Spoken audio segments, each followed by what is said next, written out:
It was interesting for me because, and I want to be an optimist, but I lost so much faith in humanity during COVID. If you would have told me how COVID would have gone down before COVID, I'd say no way.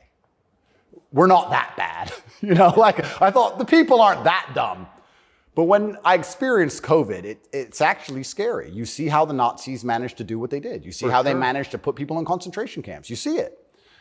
And I had a very unique view of COVID because in the first days of COVID, when people were falling over in China and the Italian hospitals were overrun, at the height of the panic, when most people believed, because it was the very beginning, early stages, my brother and I had a very logical conversation and said, we're two military-aged men in very good physical condition. If we die of this, the world's over.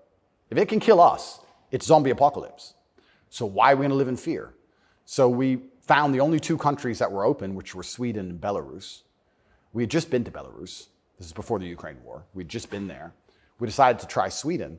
So for the first 3 months of COVID, during the height of lockdowns, when Florida was closed, when it was absolute... I remember. Yeah, when it was the craziest lockdowns globally, me and Tristan are in Sweden in absolute freedom. They had no restrictions, no masks, no vaccine passports, no social distancing, nightclubs are full, restaurants are open, perfectly complete normal society. Nobody talks about this anymore. Nobody talks about, wait, Sweden never did a thing. Everything functioned perfectly fine the entire time. And they don't have it. Where's their where's their illness of their winter of severe illness and death? Yes. They never had one. It's a cold country, never had one. So we were living in Sweden, living completely normal lives, seeing the internet and seeing this insanity. And we're like, well, surely if we just put up a few videos of us partying in Sweden in nightclubs, this will wake people up. People ignored their own eyes. That's the scariest thing about everything, is that they can get to a level where, with the media machine, where people will genuinely ignore their own eyes.